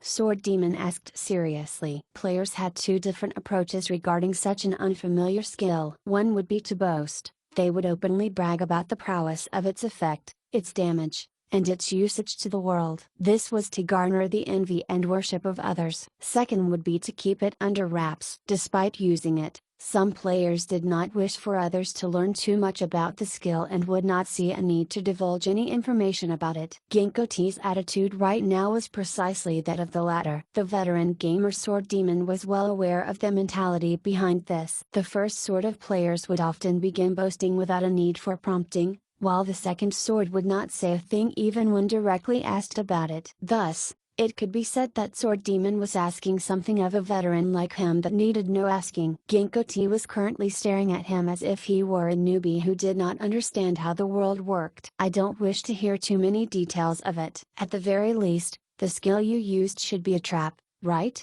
Sword Demon asked. "I'm not exactly required to give you an account of that, am I?" Ginkgo T snapped. "You're not giving me an account, you're giving it for the sake of this duel. If it's a trap, can you explain the mechanics of how you triggered it? Can you demonstrate it to the crowd?" Sword Demon insisted. It was now Ginkgo T's turn to be quiet. "Did you perhaps step on your own trap to trigger its activation?" Sword Demon relentlessly pressed on his line of questioning. The crowd started. Even once he realized what that meant, and he turned to regard Ginkgo T. Did you cheat? Cheat? How is that cheating? Who set the rules that you can't trigger your traps? Ginkgo T retorted. So you admit to it, then? That's as good as saying you triggered a trap first, which means it's your loss. Onesie suddenly perked up at this. TSK. I stepped on my own trap and not yours. What are you putting on airs for? Ginkgo T countered. The rule says the first to trigger a trap is the loser. It never mentions anything about whose trap it has to be, Onesie argued. Bullshit. That's because there's no need to even mention it. Who would step on their own traps unless they were touched in the head? Ginkgo T shouted. The entire jungle was suddenly quiet. In the next moment, uproarious laughter exploded, with the people from Onesie's side being exceptionally rowdier. Meanwhile, Ginkgo T's lot was feeling entirely embarrassed. Ginkgo T accidentally insulted himself in his hurry to prove that stepping on his trap would not count as going against the rule. Among everyone present, only Sword Demon was not laughing as he gazed steadily onto Ginkgo T. From what you just admitted, accepting that a player stepping on his or her own traps as not infringing the rules is only on the premise that no one sees a need to step on their own traps. Yet, that is precisely what you have intentionally done, which is a violation in itself. HMPH. Losers will always have plenty of excuses. Ginkgo T scoffed. You're the loser in this scenario. Onesie shouted. You seem dissatisfied with the result. Since that's the case, why don't we just have another round? Why waste time on idle chat? Ginkgo T expressed his derision openly. Come on, then, I ain't afraid of you. Onesie was not one to back down from a challenge. Gufei, who was standing at the side, could only muster a facepalm. Young man, oh, young man, you truly have experienced little of the world. Even such a simple provocation got such a reaction from you. Even though Ginkgo T did not explicitly admit it, everyone present had a clear idea on who was the victor and the loser of this face-off. It just happened that Ginkgo T was thick-skinned enough to deny the truth even after his duplicity was exposed. He was just the sort of dead pig that would not be afraid of boiling water. Unscrupulous to no ends. Even if Onesie managed to emerge victorious fair and square, Ginkgo T was sure to have thousands of excuses ready to be used against him. It was extremely difficult to properly convince such a person of the final verdict. Moreover, Ginkgo T had pretty much indirectly admitted his deceit from that showdown moments before. Onesie, who had not seen the other demonstrate any powerful means to obtain victory, still impulsively agreed to a rematch. This was clearly the typical thought process of someone not thinking the entire matter properly. Forget it. Gufei stepped forward and held Onesie back just as the youngster moved to step into the circle anew. Are you afraid? Ginkgo T goaded. Don't stop me, I'll be certain to beat such a man till he is contented of his loss. Onesie was provoked. Only someone with the strength to match such a bold statement has the right to say that. Be honest with yourself. Do you have a 100% confidence in defeating him? Gufei asked. Onesie went silent. If he had that certainty, he would have already achieved victory in that recently ended duel. Ginkgo T would not even have the chance to wait until the final 3 seconds to pull his dirty trick. See, if you don't have the confidence to do this, just how are you going to beat him till he is contented of the loss? Gufei asked Onesie. The man was quiet. All right, head back. Gufei gestured Onesie over back to his pals. The man dazedly followed Gufei's order, mulling over the latter's words. In the end, it was Gufei who rolled up his sleeves as he addressed Ginkgo T. Come, let me beat you till you are contented. Fuck. The crowd buzzed as everyone began raising their voices in unison. Even Sword Demon felt that what Gufei had just said was a little shameless. Ginkgo T was laughing even more maniacally now. Twerp, you're being wildly arrogant. Gufei smiled. You'll know that it is not arrogance but truth once I'm done with you. With that, he undid his camo and pulled out his sword from his dimensional pocket. However, in the next moment, he heard the deep rumbling voice of a man behind him. Enough.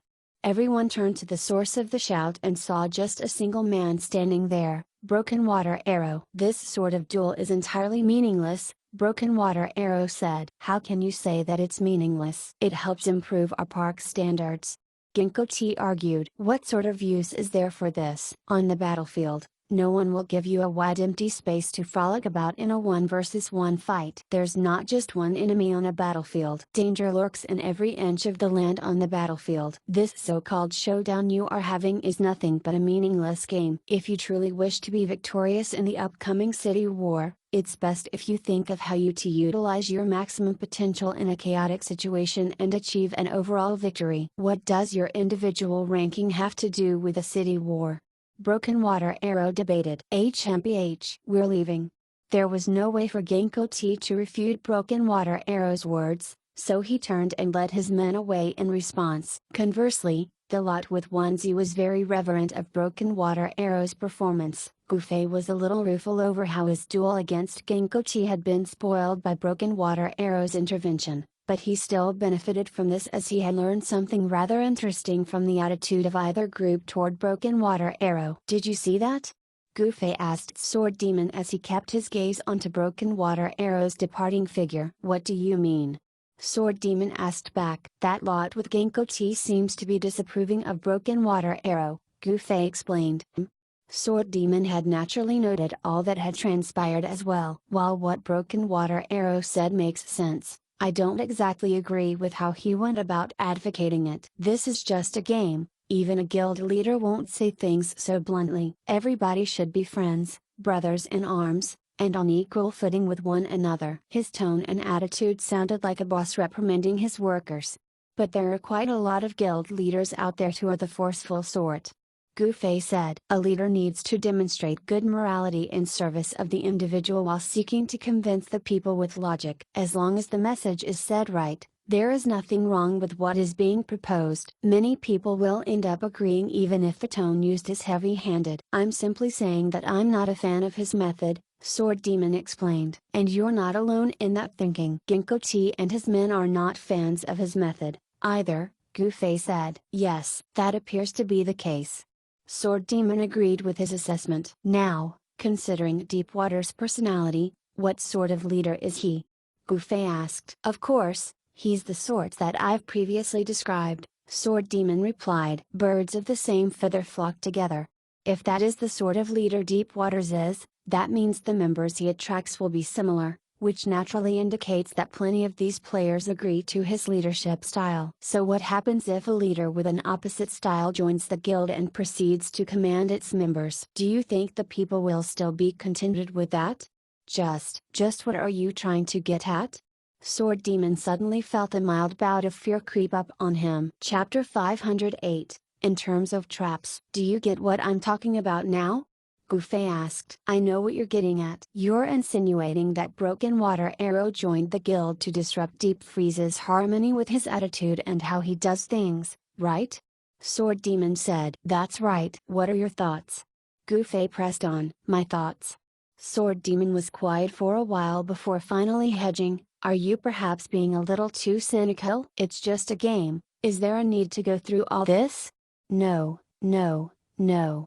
Gufei shook his head, insisting upon his view. It is your thinking that is far too obsolete. This is no longer the average game you guys used to play in the past. Our talk with Coco before already touched on the topic of how plenty of specialized businesses and professional services are springing forth in Parallel World, where workshops and the ilk are searching for people with talents in specific areas. You've never seen such a phenomenon happening in the MMOs you've played before, right? You're not wrong.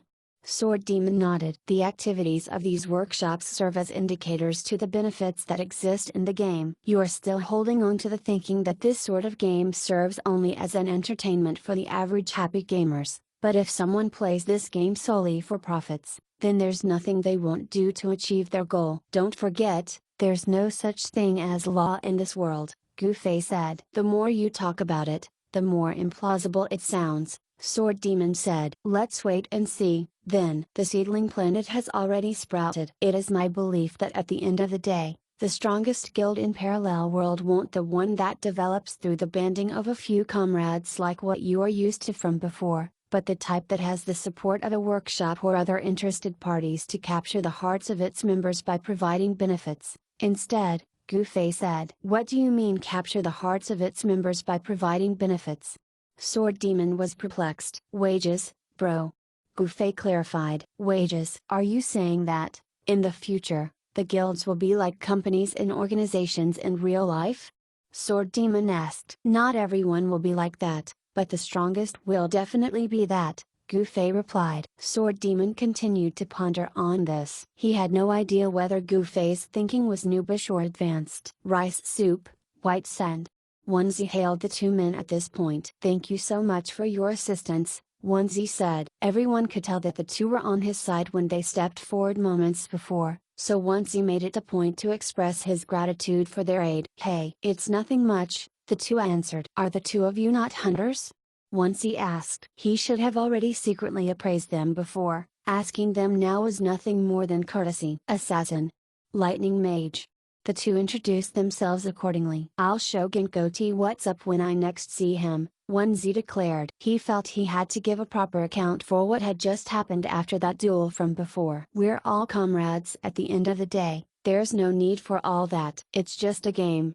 Sword Demon was truly the amiable sort. He was actually helping Deep Waters maintain the fellowship within his guild even when he was there acting as a spy. The rest of Onesie's party did not say anything and just changed the subject after a brief pause by introducing themselves to Gufei and Sword Demon. Except for the two newcomers, all were hunters and good friends that had been fighting, grinding, and even chasing skirts together this whole time. Having stood up for them in the duel before, these youngsters expressed their willingness for the two to assimilate into their group. Hee. You guys can go ahead and get to know each other better. I'll be making a move first. Gufei addressed the crowd. Making a move? Where to? Onesie and the others were astonished. Without any issues left, they were prepared to help these newcomers drill the tactics and coordination required for jungle warfare. It's time I go to sleep. I still have work tomorrow morning. Gufei waved to the lot as he took his leave. Onesie and his men watched him walk away as though he were some sort of aberration. Gamers that had a day job were not exactly uncommon, but since such individuals did not have much free time to spend gaming, it was exceedingly rare to find one that would log out this early when they had the time to play the game at night. Are you two friends? Onesie asked Sword Demon. Yeah, Sword Demon confirmed. What time does he log on every day?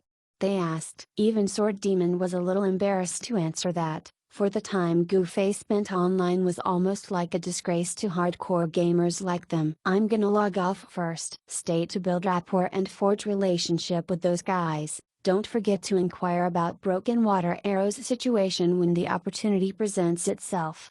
Gufei sent this message to Sword Demon. Yeah. Sword Demon was not a man of many words. Naturally, no one made a fuss over Gufei leaving early. Onesie just proceeded to instruct Sword Demon on how their group coordinated. Since Sword Demon was the one who had seen through Ginkgo's cheating, Onesie of course had quite a favorable impression of him. I'll first give you an overview of our skills, Onesie said. The 6 of us have equipment that focuses on extending the duration, damage, and number of active traps. All of us have a total of 22 possible active traps combined. The 5 of them use the level 40 Hunter's trap, while I am able to place 2 additional Tanglefoot traps, both of which deal damage. What trap? Sword Demon had never heard of that skill before. Tanglefoot, Onesie said, proceeding to write it on the ground. Aside from damage, does the trap have a special effect? Sword Demon asked. It's able to reduce the target's movement speed by 100%, lasting for 5 seconds. Onesie said. That's really powerful. It's far more effective than the freeze effect from water affinity spells, Sword Demon marveled. It only reduces the movement speed, it doesn't affect the target's attack speed at all, Onesie explained. Okay, I got it. Sword Demon nodded. Come, let's get together everyone. We're going to set up our basic trap formation. Let Sandy see what we can do. Onesie directed the other 5 men to get into action. Sandy.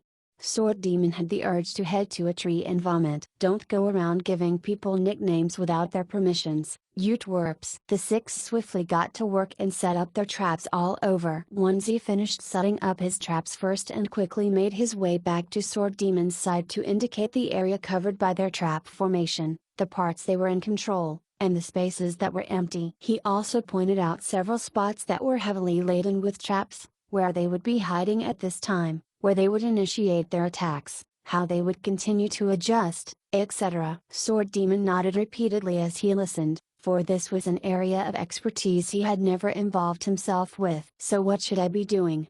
Sword Demon could not help asking how he could contribute accordingly. You should be aware which areas within our trap formation are relatively safe by now, but you know safety doesn't mean you can just randomly position yourself anywhere, right? Once he asked. Yup. My position need to coordinate with all of you guys' positions outside the encirclement and shouldn't affect your line of sight or attack angles.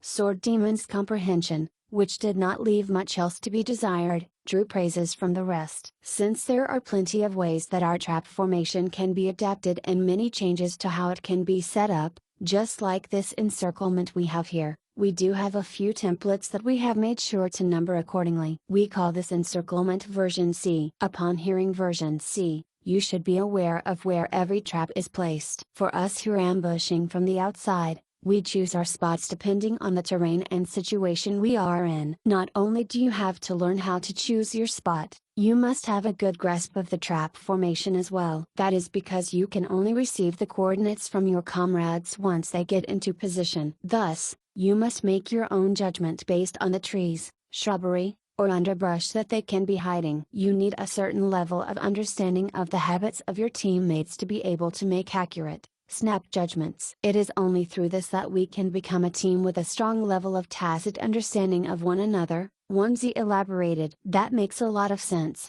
Sword Demon was a little surprised. This was because his words were not something that would usually not come out from the mouth of an easily goaded rascal. Hee. This is what Old Broken taught us, Onesie said. Speaking of which, it's a pity that Old Broken chose to become a sharpshooter. I think with his level of knowledge and skill regarding traps, even guild leader Deepwaters won't be his match, someone among the six commented. Oh, yeah. It took us a lot of playing around before we managed to come up with our trap formation, while Old Broken just casually made a few adjustments, and not only did it become far more effective, we also got 3 versions of it, ABC for large, medium and small scale encirclements. Truly, I don't have enough words to praise him, another said. It's impressive. Downright impressive. Old Broken should be Broken Water Arrow, right? I seem to recall him saying that he has only recently joined this guild. Now that the topic had shifted toward Broken Water Arrow, Sword Demon figured it would be impolite to decline such an opportunity. He would simply be letting all this toilsome face paint go to waste if he did not find out more about the man. Yeah, it hasn't been too long ago. We don't really know the specifics, but he definitely joined earlier than you and Rice Soup, Onesie confirmed. Oh, after being part of this guild these few days, I heard plenty of talks about the man, Sword Demon added. Yeah, just from the few trap formation designs, you can't tell he is not your average gamer, Onesie said. Such a powerful man, is he someone from Linian City? Why haven't I heard of him? Sword Demon expressed his disbelief. I haven't as well. Everyone agreed. There's nothing strange about that. Although we've just recently met Broken Arrow, we can tell that he's not the type that likes to show off. Do you take him for a silly person like Ginkgo T? We really lucked out that guild leader managed to recruit such a person into our guild, Onesie said. There's surely no one out there worthy of matching with us in this so-called city war now. It's just that we have no idea when it will begin. I can hardly wait myself. The later the better. We need to train more, so we can improve our chances of success. That's right. Oh, yeah, Sandy. Let's add each other as friends. We might need to privately message each other while we engage in jungle warfare sometimes, Onesie suddenly said. This was naturally something Sword Demon would not do even if he was coerced to death. Thus, he hurriedly replied, I'm really sorry. My friends list is full at the moment, plenty of whom are added over these last few days. It's a little awkward to delete them since most of them are fellow guild members. Wait a few more days, and I'll make space for you guys if I see us barely communicating. Oh. Several of them found this to be reasonable. Well, in that case, familiarize yourself with this particular trap formation we often use as fast as you can. Of course. Sword Demon mentally wiped the sweat off his forehead. He suddenly realized that everyone could become really crafty when the need arose. Something like lying was truly an innate ability all humans possessed. All he just did was open his mouth and he managed to come up with the perfect excuse without missing a beat. Damn! When did I become such a narcissist? Have I been infected? Chapter 509. Guild Workshop. Sword Demon spent the entire night moving about with Onesie and his men in the jungle, familiarizing himself with the trap setup, and taking notes of his positioning and his teammates' habits. Even though Onesie thoroughly briefed him about their tactics, after experiencing one full night of training with them, Sword Demon soon realized that they had stagnated at a very basic level. A flawless coordination was not something they could achieve overnight, but the trap formation they had set up was by no means just a white elephant. The constant need to switch his position throughout the drills allowed Sword Demon to experience this fairly. Ah, it's already morning. An entire night had passed. Onesie stepped out from behind a tree and stretched his back. The morning he was talking about was the morning in reality. To these people that were used to burning the midnight oil, the time when others woke up was the time they knocked off work. Sword Demon was also the same sort as them. He, too, felt that it was time to log off after a quick check of the time. The others appeared from their respective hiding places and took account of their harvest the night. They might have been doing drills, but they could not simply be setting up traps in the jungle and shifting about their position the whole time. In truth, everyone had been mixing in all these complexities as they went about killing monsters and grinding levels. This meant that their accumulated harvest for the night was substantial. However, to an apex expert like Sword Demon, the efficiency of this overnight grind was fairly average. Besides, Sword Demon was not here to grind, so it was really a pity that Broken Water Arrow did not appear again throughout the course of this night. Meanwhile, from what Onesie and the others had said so far, Sword Demon could tell just how much they idolized the man. As such, Goofei's deduction was starting to sound more plausible. However, to Sword Demon who had been immersed in MMOs for so long, he still found such progressive thinking to be such a foreign concept. Sandy, aren't you logging off? Onesie and the others, who had finished tallying their takings, started to talk to Sword Demon. Yup. Logging off. Store your camouflage outfit properly. No need to wipe the face paint off. Just cover your face and it will remain when you get online later, Onesie advised. I understand.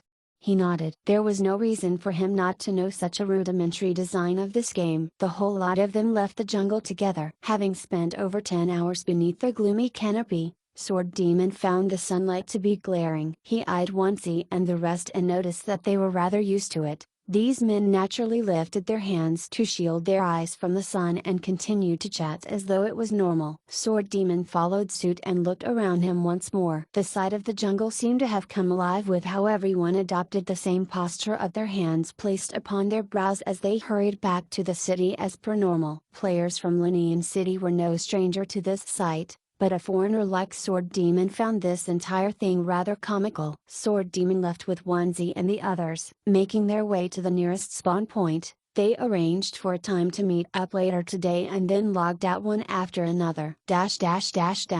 It was always evening by the time Goofei came online that very same day. Sword Demon had already spent quite a few hours doing drills with Onesie's group. With this very inefficient grinding, Sword Demon found this affair of cultivating a tacit understanding with these people to be rather meaningless. More importantly, he was supposed to be gathering intel about Broken Water Arrow, which of course made him feel utterly discomfited. However, the considerate Sword Demon continued to faithfully act the part of White Sand. What of course made him all the more depressed was Goofei, acting the part of Rice Soup, not sparing a thought for his character and directly implementing his personality and style over that man. Simply put, he was being far too careless with his role. While Onesie and the others were not particularly suspicious of Goofei not appearing again after he had logged off last night, they, nevertheless, had plenty of opinions about him. From their perspective, their fellow guild member, Rice Soup, had a day job that made him incompatible with them. Night owls. Without spending enough time to integrate and train, would he not simply become a burden at crunch time? What time does Rice Soup get online? This was a question that Onesie and his men had asked countless of times. Soon. Soon? Curious, why isn't he online yet? That was pretty much how Sword Demon ended up buying time for Goofy by covering for him until he finally got online. Before he could send a message for Goofy to hurry over, he received the latter's query. "What have you learned so far? I did not get to see Broken Water Arrow again after you logged off," Sword Demon helplessly answered. "Oh, then what about the rest?" "Like those youngsters?" Goofy asked. "They practically worship the very ground Broken Water Arrow walks on. Furthermore, I've experienced the trap formation that Broken Water Arrow designed, and it truly is quite something," Sword Demon reported. "I take it we haven't gotten a clear-cut answer on whether we should slay Broken Water Arrow or not, then?" Goofy asked. "This issue truly requires further research before we commit to the act," Sword Demon answered. "Aren't you always online for a long period? Why haven't you discovered anything after all this time?" "What are you doing? Don't tell me you've just been playing with those kids?" Goofy asked. "Honestly. Yeah. And to make matters worse, I am still accompanying them right now." Sword Demon was aggrieved. "Why don't you just really join Deepwater's guild and forget about this whole matter?"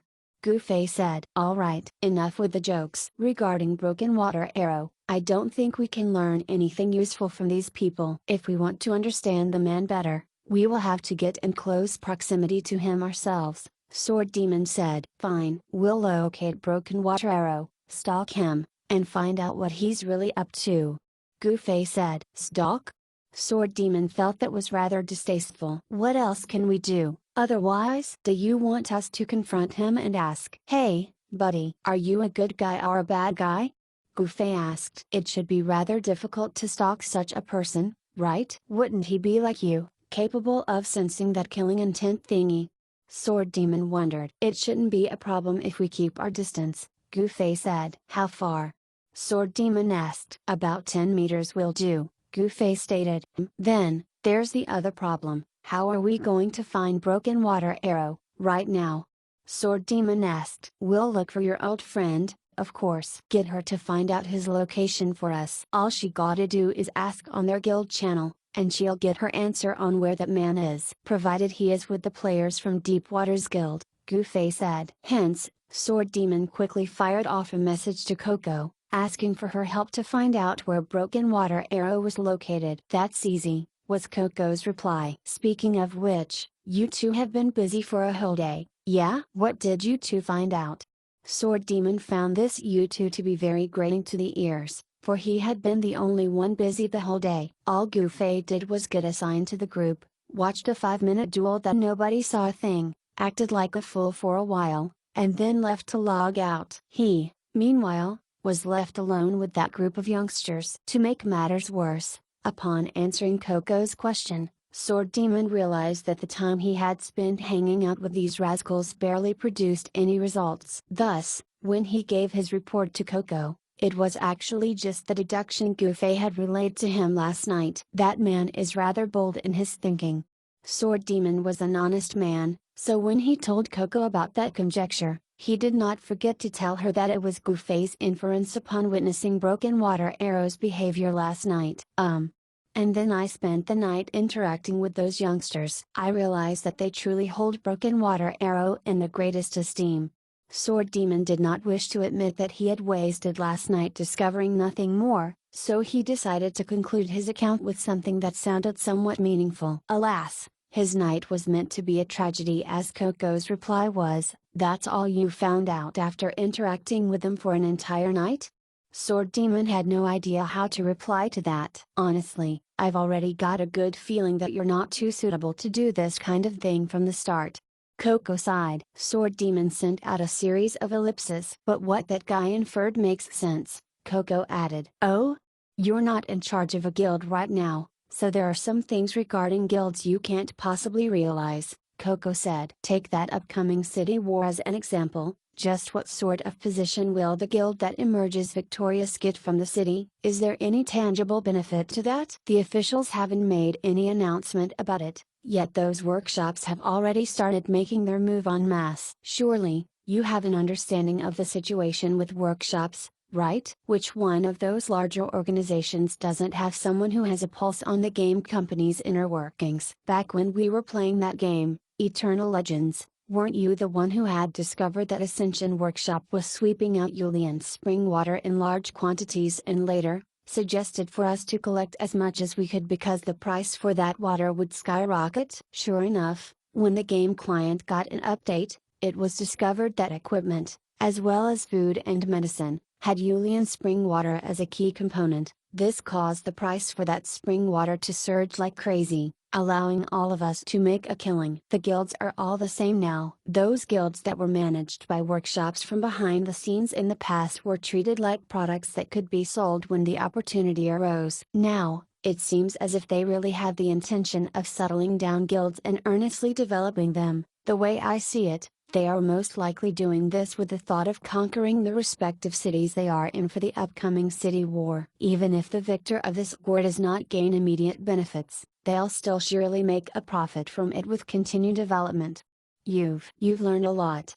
Sword Demon was already sweating hearing all this. Our guild is currently the strongest organization in Linian City, which translates to us being the biggest obstacle to anyone looking to win that city war. If the workshops have a hand in all this, I won't be too surprised as to the depth of trickery they are capable of employing, Coco said. Your theory is a little intense. I need time to digest it. I think we should all meet up, so you and Miles can discuss this matter together, seeing that you guys have the same take on this, Sword Demon suggested. Oi, have you gone daft? This game isn't like those we've played before, Coco said. I know that, I'm just beginning to realize it myself. Let's not waste any more time. Set a location and we will meet you there, Sword Demon said before telling Onesie and the others that he had something on and needed to leave. He then informed Goofy to get ready to meet up with Coco again. What? Does Boss Coco have any new directive?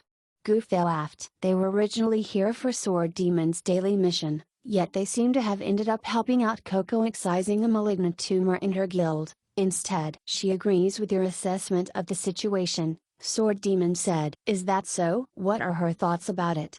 Goofy asked. We'll know soon enough. Within the city limits, a woman and two men sneakily entered a thatched cottage together. They were precisely Coco, Goofy, and Sword Demon. This cottage was also a private property of Coco, thus, any discussions made within it was just as safe, and confidential, as those messages sent privately. Chapter 510, Amid Observation. Hello. Goofy, Sword Demon, and Coco greeted one another. Is there nothing to sit on here? Sweeping his eyes across the room, Goofy saw that this cottage's design was so simple it practically had nothing inside. Sit? Can't you sit on the ground? Coco tapped the floor with her foot. Goofy was, of course, not averse to sitting on the floor. He only thought that the three of them specially making a trip here for a three-way conversation about the topic at hand was a little comical and unnatural. Still, seeing that neither of them was against it, he did not say anything further and casually leaned against the wall to start the discussion. Broken Water Arrow is quite the interesting individual. Sword Demon already told me what you mean, Coco said. Yes. What are your thoughts regarding it? Goofy asked. Broken Water Arrow is a skilled and charismatic individual. Plenty of our guild members look up to that man. All that is an open secret. As for the suspicions you have about him, hey, you've got quite a cynical mind, Coco said. Hey, no wonder you two are old friends, Goofy cried out. But, of course, Coco said. I need to make this clear, it is because that man has become the target of Sword Demon's daily mission that I'm speculating like this. My assessment is based off on how this game and its system operate thus far. I believe that the system won't condone king for a quest or mission completion with no rhyme or reason. Take the mission I previously picked up. It tasked me with slaying a player that had single-handedly killed over 1,600 individuals through his king career. That's why I'm not hesitating to think up of the vilest and cruelest conjecture regarding Sword Demon's target. Whether Broken Water Arrow is really such a person or not isn't the key here, Goofy said. Well, you've both met the man in person. What's your first impression of him? Coco asked. His neck, waist, and thighs have the right amount of muscles. He appears to be someone who typically relies on his physical strength. He most likely has flexible and nimble movement when fighting, and possesses explosive punches while being strong enough to take blows directly. Goofy shared his observation. What is he talking about? Coco asked Sword Demon. It's his professional analysis. Sword Demon replied. Too professional. But that's not what I'm asking, it's his intention. Given how well respected and popular this man is, we don't know if he truly has any ill intention toward Deep Freeze, Coco said. How would we find that out so easily? We gotta stalk the man a little first. Goofy said. Stalk? Whoa. You're really full of detestable ideas. Coco exclaimed. This is Sword Demon's idea. You've been badly influenced. Coco shot Sword Demon a pained look. Told you that you shouldn't hang out with such dubious characters. Enough with the jokes. Sword Demon said. Alright, let's do things like this first. I'll inquire after Broken Water Arrow's current location, and you two will secretly observe him, watch his actions and how he behaves. Once you have a better understanding of him, we'll make another round of inference, Coco suggested. Do you want to join us? Goofy asked. Join you guys? Forget it. I'll be too eye-catching, she rejected. You can always disguise yourself.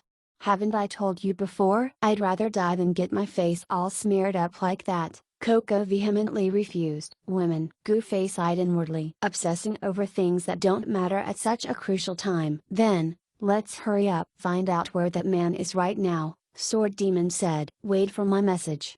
Coco nodded to him. The two men were leaving when Sword Demon looked back. Oh, yeah. Who are Rice Soup and White Sand, anyway? Would they goof up and expose us? Relax, the two may have joined our guild, but they have yet to reach Linian City. I've already told them that there's no need to hurry over, Coco assured. You guys are accepting players from other cities as well? What for? Opening up a subsidiary branch? Sword Demon asked. What do you care so much for? Busybody. Go and do what you need to do. It's a daily mission. Do you want to take a whole week for it? What a disgrace.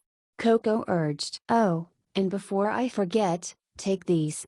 Right before the two left, Coco remembered to give the two men something. The two each took an item from her hand and looked. Sure enough, it was Deep Freeze's guild emblem. The actual guild emblems from the system were made of some unknown material, while these fake emblems in their hands seemed to have been carved out from wood and later dyed. To be able to create such an authentic looking counterfeit, there were truly many players with all sort of hidden talent. Hold on to it tightly. The moment anyone suspects anything, just stake it out and show it to them, but don't wear them, as appraisal will 100% give it away, Coco warned. Is that so? The two immediately used appraisal on it upon hearing this, and sure enough, the item description was as followed: a piece of wood. Time to go. The two properly stowed away their fake guild emblems and left the cottage. Covering their faces once more, they headed into the jungle. Along the way, Goofy suddenly made a new suggestion. I feel that we should get young Master to join us on this. That man is really quite talented when it comes to figuring out other people's intention. That might be the case, but do you think that guy will be willing to have his face painted up like us? Sword Demon pointed to Goofy's face as he said this. No. I mean, let him analyze and make sense of what we find out from our investigation, Goofy said. Then, let's talk about that after we have done the deed.